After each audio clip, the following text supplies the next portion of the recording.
आंखें बंद कर सकते हैं तो कर लीजिए, और नहीं भी करें तो कम से कम भीतर देखना शुरू करें। मैं आपसे श्वास की बात करने आया हूँ, लेकिन श्वास कोई विषय नहीं है। श्वास आपका जीवन है। जब तुम पैदा हुए थे, पहला काम क्या किया था? न कोई नाम था, न कोई धर्म, न कोई पहचान, सिर्फ एक श्वास। और जब तुम जाओगे सब कुछ छूट जाएगा, सिर्फ अंतिम श्वास बचेगी। तो सोचो, जिसके बीच में पूरा जीवन है, उससे तुमने कभी जाना? अब जरा महसूस करो, तुम श्वास कैसे ले रहे हो, नाक से या मुख से?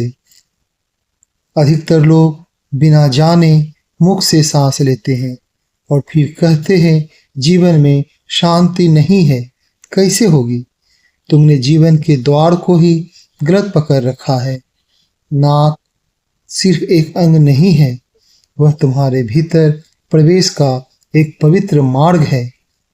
प्रकृति ने उसे बनाया है छानने के लिए, संतुलित करने के लिए, प्राण को शुद्ध करने के लिए। मुख भोजन के लिए है, श्वास लेने के लिए नहीं। जब तुम मुख से श्वास लेते हो, श्वास छोटी हो जाती है, उथली, और उथली श्वास उथला मन बनाती है। गहरी श्वास गहरा मन बनाती है। क्रोध में देखना, श्वास तेज हो जाती है।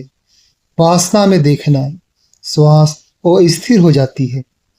ध्यान में देखना, श्वास शांत नाक से धीरे धीरे बहती है। श्वास और मन दो नहीं है। श्वास बाहर की मन है और मन भीतर की श्वास है। अगर तुम श्वास बदल दो, मन बदल जाएगा। आज से कोई बड़ी साधना मत करना, सिर्फ एक छोटी सी जागरूकता। दिन में कई बार रुक जाना और देखना, मैं सांस कैसे ले रहा हूँ। अगर मुख खुला है, धीरे से बंद कर देना। नाक से धीरे गहरी सांस लेना।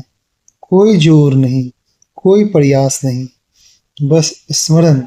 धीरे धीरे तुम पाओगे मन शांत होने लगा, नींद गहरी हो रही है, शरीर हल्का हो रहा है, और सबसे बड़ी बात, तुम भीतर लौटने लगे हो। ध्यान कोई तकनीक नहीं है। ध्यान सही श्वास से शुरू होता है और सही श्वास नाक से शुरू होती है।